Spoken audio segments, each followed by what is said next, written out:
नमस्कार। आज का व्याख्यान और उसका शीर्षक हिंदी एकांकी का उद्भव एवं विकास।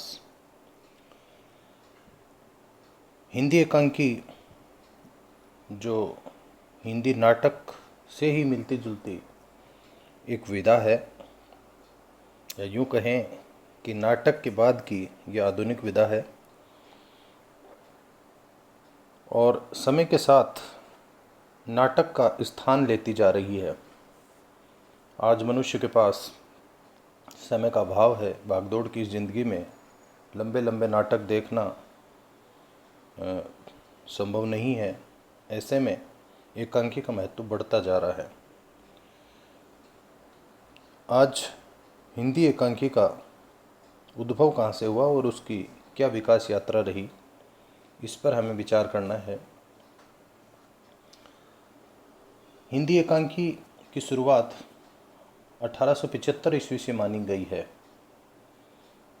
1875 ये वो समय है जब भारतेंदु हरिश्चंद्र के नाटक उस समय बहुत अधिक पसंद किए जाते थे। चारों तरफ भारतेंदु हरिश्चंद्र के नाटकों का एक तरह से बोलबाला था। ऐसे में नाटक से अलग हटकर 1875 में प्रेम योगिनी के नाम से एक लघु प्रहसन, एक छोटा सा नाटक, या यूँ कहें कि एकांकी के रूप में एक रचना हुई, प्रेम योगिनी। यहीं से एकांकी की शुरुआत मानी गई है। भारतेंदु के साथ साथ महावीर प्रसाद द्विवेदी के युग, इन दोनों के समय को जोड़ते हुए 1928 तक के कालखंड को, 1875 से 1928 तक के इस कालखंड को भारतेंदु द्विवेदी युग का नाम दिया गया। भारतेंदु द्विवेदी युग ये वो समय था जब भारत में एक तरह से यूँ कहें कि जागृति की शुरुआत हो चुकी थी, और चारों तरफ जो समाज में एक अज्ञानता का, एक निराशा का, एक जो वातावरण इस तरह का तैयार हो रहा था कि निराश हताश जो व्यक्ति था, उसे इन एकांकीकारों ने जगाने की कोशिश की। अपने एकांकियों के माध्यम से उसे ऊपर उठाने की कोशिश की। तत्कालीन सामाजिक कुरीतियों पर इन्होंने दृष्टि डाली। भारतेंदु हरिश्चंद्र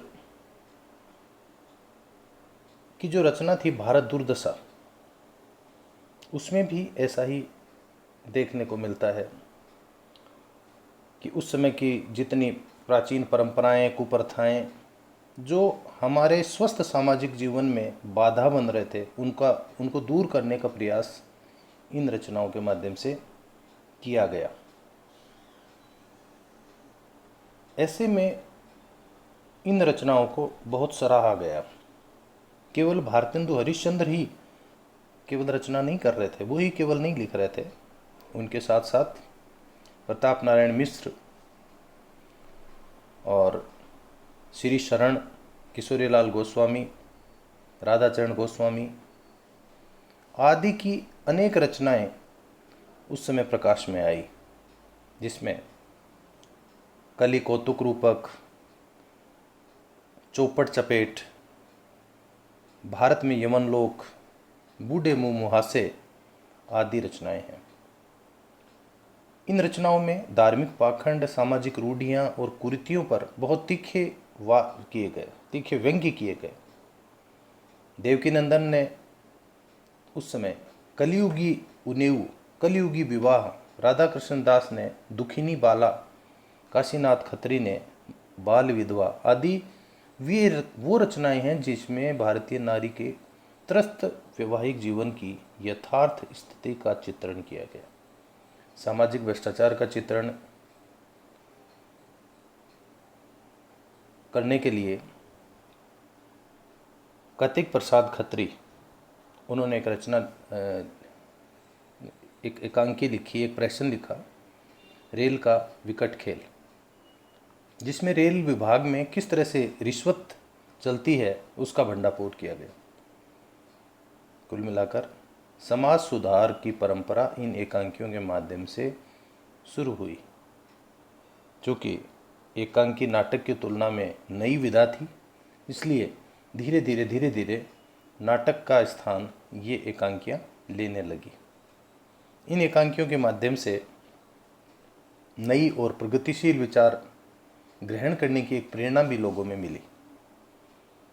इन्हीं के प्रयासों का परिणाम था कि भारतीय जनता समाज में प्रचलित रूढ़ियों और परंपराओं के प्रति घृणा भाव से, जो एक उनके मन में घृणा भाव जो पैदा हो रहा था, उसका उन्मूलन करने के लिए यानी उसको समाप्त करने के लिए कृत संकल्प नजर आने लगी। इस प्रकार भारतेंदु युग की में जो हम कह सकते हैं कि नवचेतना और जागृति का युग था, देशभक्ति और राष्ट्रीयता का उन्मेष होने के कारण इस काल में एकांकीकारों ने जन जागृति के विचारों को मुखरित करने वाले अनेक नाटक लिखे। जैसा मैं वर्णन कर ही चुका, भारत दुर्दशा, जिसमें भारत की तत्कालीन दुर्दशा, पराधीनता पर प्रकट करता हुआ क्षोभ, अतीत की स्मृतियाँ, राष्ट्र में आत्मगौरव की भावना को जगाना, राष्ट्रहित, आशा निराशा का द्वंद्व, उज्जवल भविष्य आदि का चित्रण किया गया। कोशिश की गई कि इसके माध्यम से तत्कालीन निराश हताश जनता जागृत होकर उत्साहित हो जाए।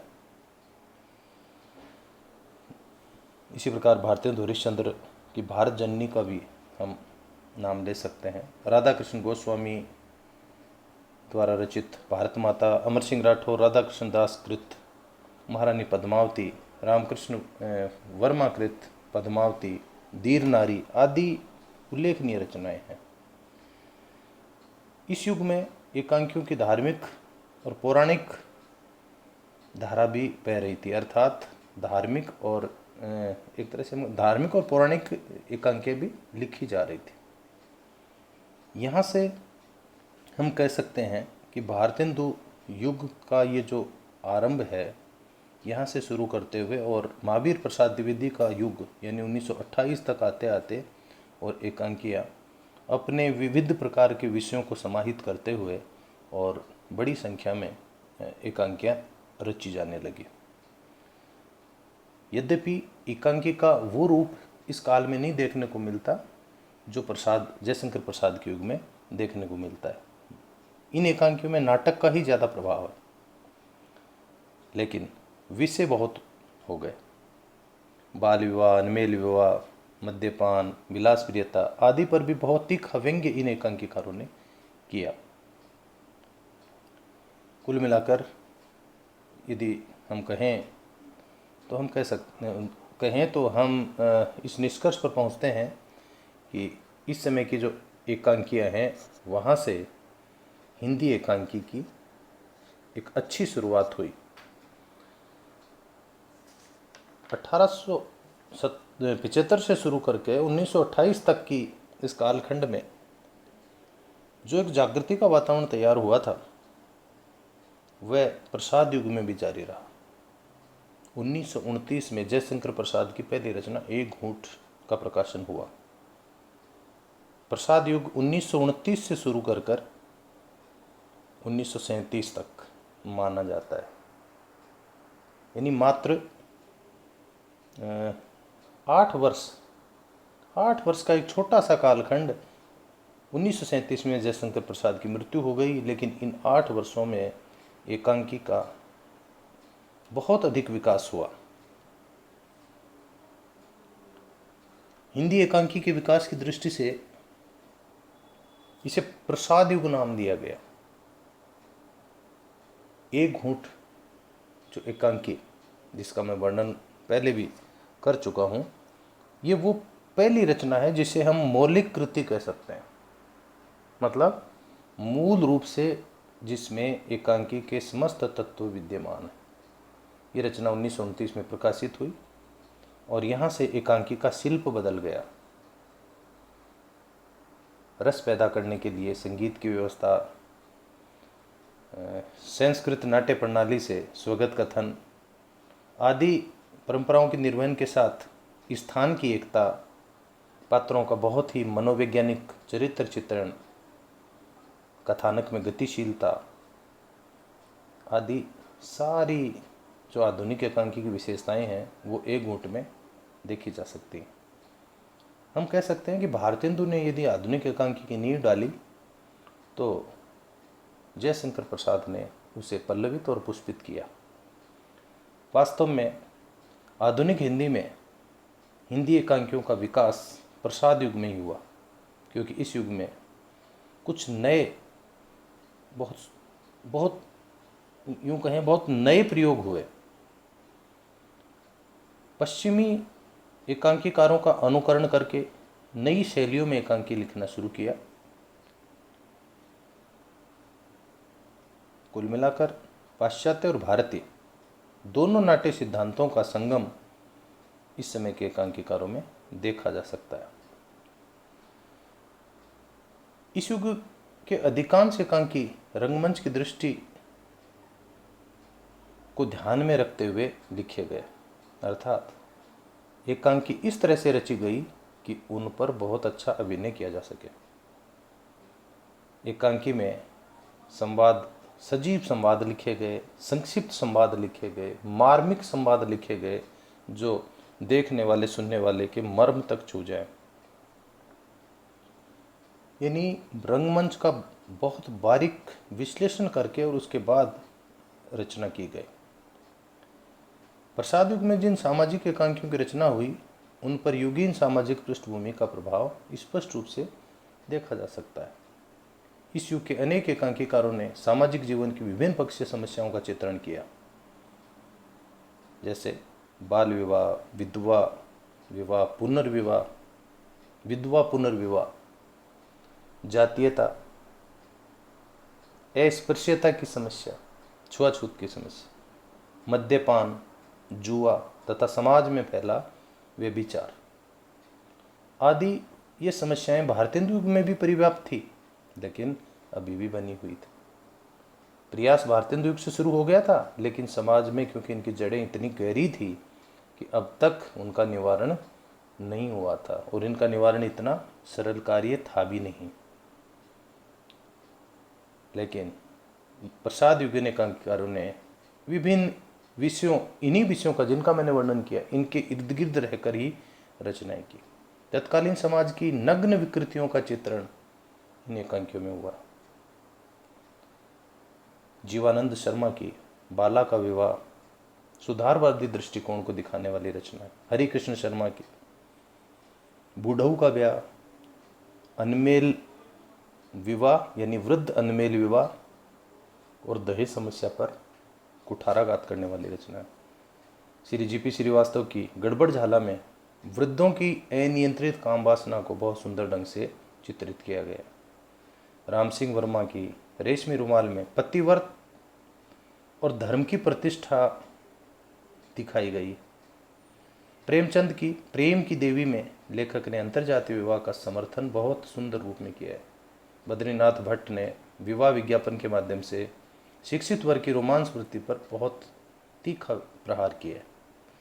डॉक्टर सत्येंद्र कृत बलिदान में दहेज समस्या को दिखाया गया है। कुल मिलाकर ये रचनाएं कहीं न कहीं, कोई ऐसी रचना नहीं है जिसके अंदर दो चार उद्देश्य समाहित नहीं हो। पहले इन बुराइयों को निशाने पर लेकर और उसके बाद में कथानक जैसे रचा गया। पंडित हरि शंकर शर्मा की बिरादरी विभ्राट, पाखंड प्रदर्शन तथा स्वर्ग की सीधी सड़क सामाजिक छुआछूत और वर्ग विषमता को दिखाने वाली कहानी, वो एकांकियाँ हैं।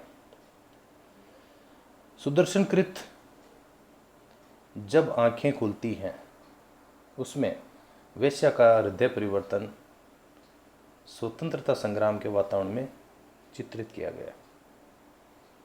रामनरेश त्रिपाठी ने समान अधिकार, सीजन डल है, स्त्रियों की काउंसिल, पांडे बेचन शर्मा उग्र की चार बेचारे, बेचारा संपादक, बेचारा सुधारक, श्री रामदास कृत की नाक में दम, जोरू का गुलाम, करेंसी नोट आदि एकांकियाँ बहुत प्रसिद्ध हुई। भारतेंदु युग में जिस राजनीतिक एकांकी की प्रवृत्ति का उदय हुआ वह प्रसाद युग में आकर बहुत अधिक गतिशील हो गया। यहाँ राष्ट्रीयता का स्वर मुखरित हुआ। राजनीतिक भावना से प्रभावित होकर एकांकीकारों ने अपनी रचनाओं से स्वतंत्रता आंदोलन, विदेशी शासन के प्रति आक्रोश, घृणा तथा स्वतंत्रता की भावना का स्वर बहुत सुंदर ढंग से मुखरित किया। रामनरेश त्रिपाठी रचित सीजन डल है में विदेशी बहिष्कार एवं स्वदेश की भावना का सुंदर चित्रण है। सेठ गोविंद दास की अपरिग्रह की पराकाष्ठा, इस एकांकी में गांधीवाद के अपरिग्रह के सिद्धांत का चित्रण है। इस प्रकार हम देखते हैं कि प्रसाद युग में विभिन्न राजनीतिक दृष्टिकोण को लेकर विभिन्न एकांकियों की रचना की गई। उन्होंने प्राचीन राष्ट्रीय गौरव की स्थापना करते हुए भविष्य में उसे प्राप्त करने का संकेत किया। भारत भूमि की स्वतंत्रता, राष्ट्र प्रेम, राष्ट्रभक्ति, ये इन एकांकियों का आधार थे।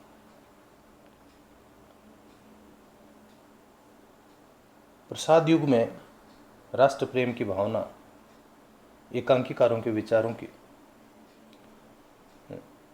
मूल आधार थी।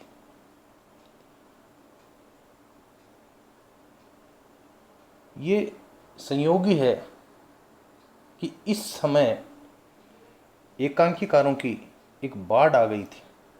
बहुत सारे नाम हैं जो उस समय अपनी अपनी एकांकियां लिख रहे थे। कोई भी ऐसा क्षेत्र नहीं रहा जिसको लेकर कोई एकांकी नहीं लिखी गई हो।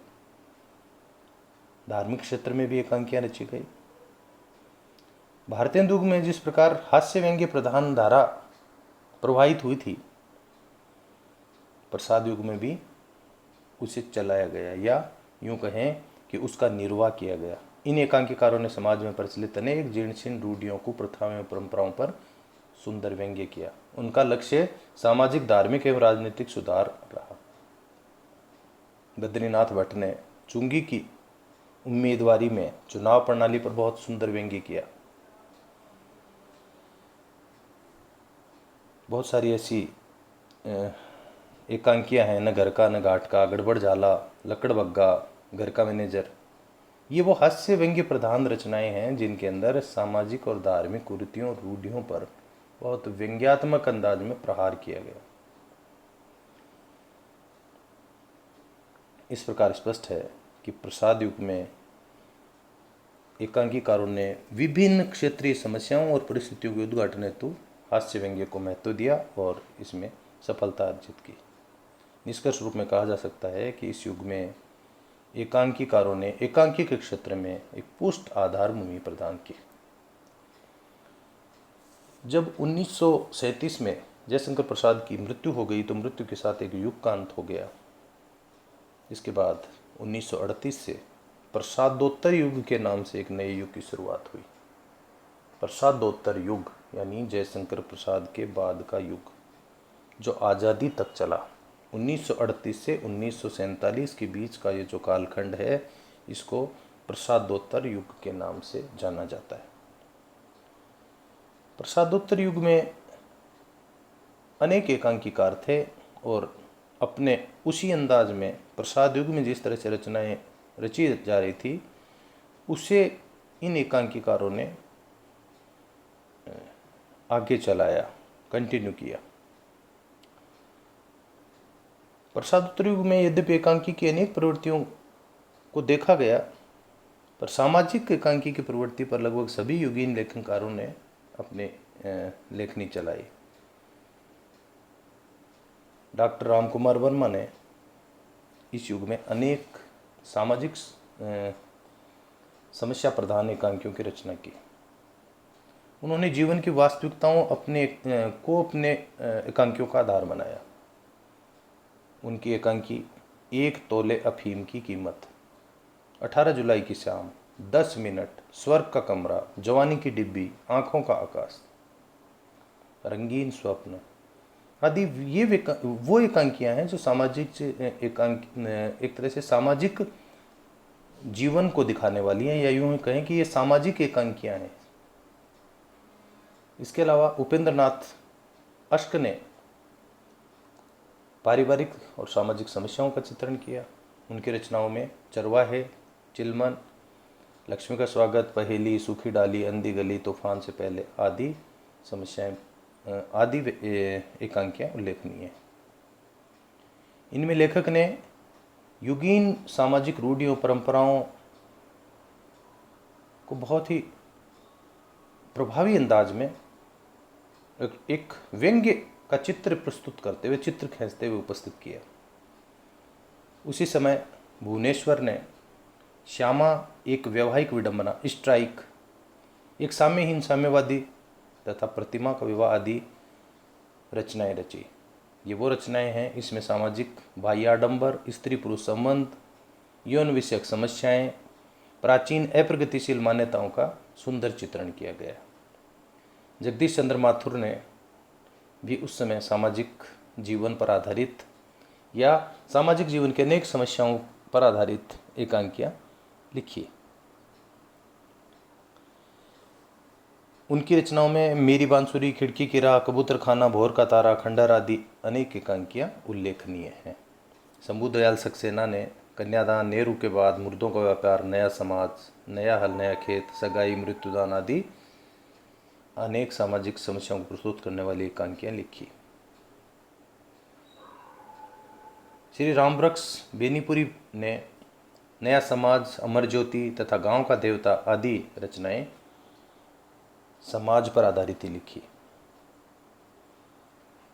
कुल मिलाकर प्रसादोत्तर युग राजनीतिक क्रांति का युग था, क्योंकि इस समय आज़ादी का आंदोलन अपने चरम पर था। 1942 में भारत छोड़ो आंदोलन शुरू हुआ था। गांधी जी का प्रभाव राजनीतिक जीवन में विशेष रूप से पड़ ही रहा था।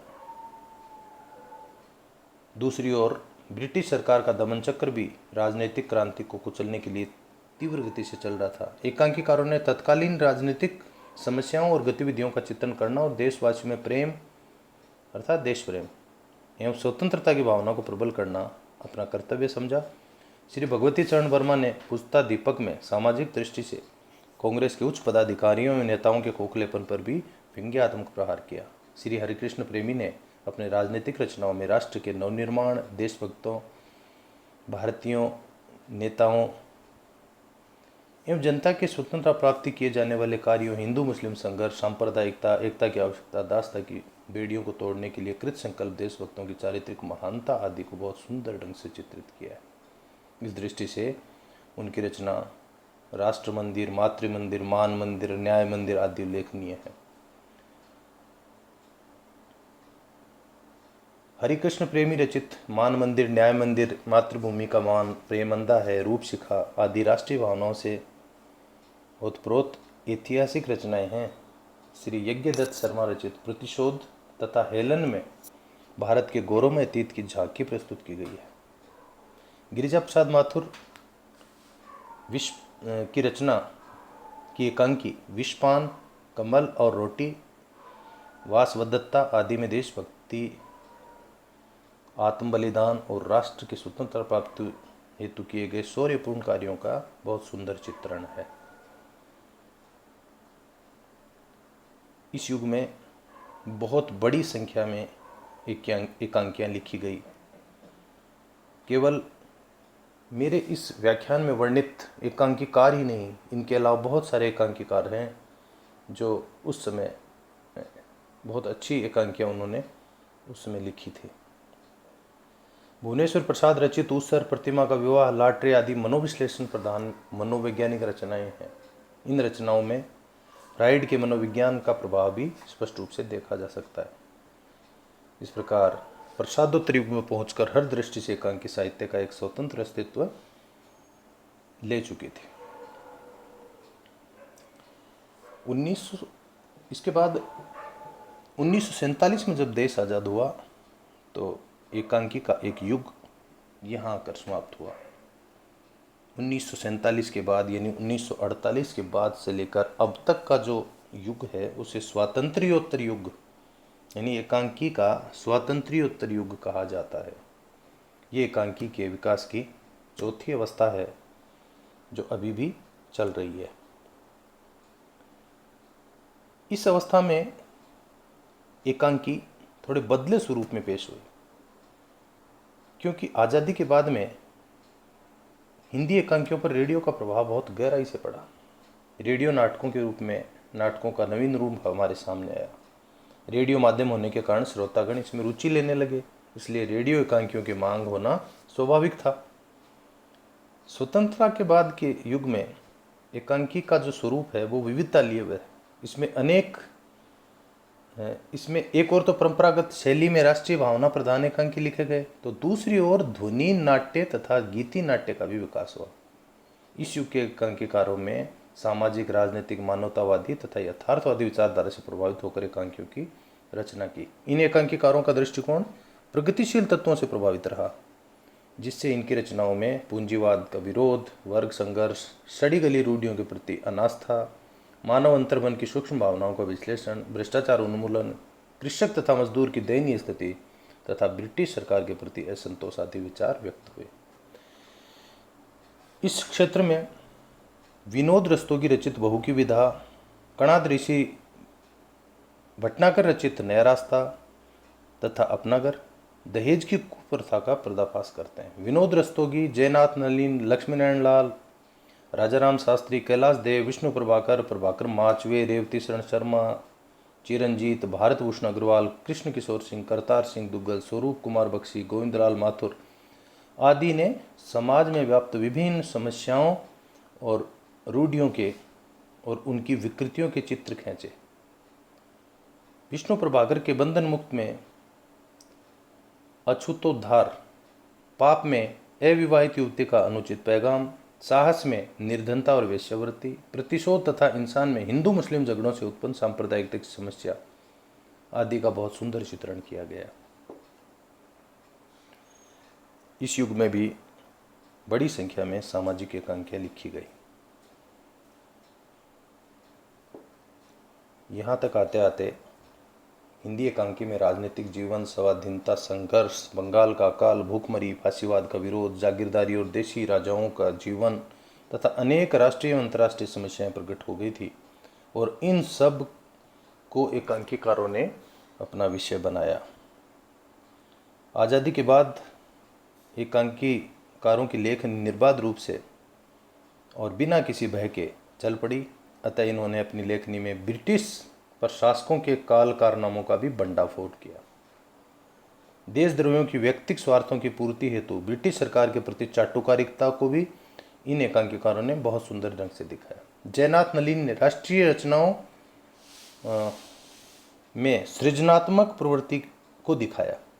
देश की आज़ादी, इसके लिए किया गया बलिदान, त्याग, सतत उद्योग एवं कर्म की आवश्यकता के महत्व का प्रतिपादन इन रचनाओं में हुआ है। प्रसादोत्तर युग में ऐतिहासिक राजनीतिक एकांकी की धारा तीव्र वेग से प्रभावित हो रही थी।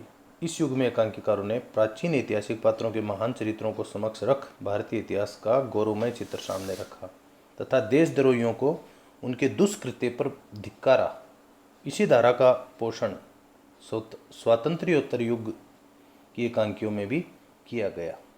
इन एकांकीकारों ने मुगल काल से लेकर ब्रिटिश काल तक के इतिहास को अपनी एकांकी के माध्यम से प्रस्तुत किया।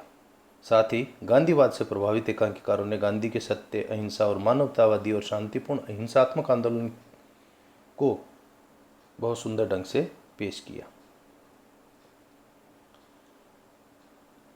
कुल मिलाकर ये कहा जा सकता है कि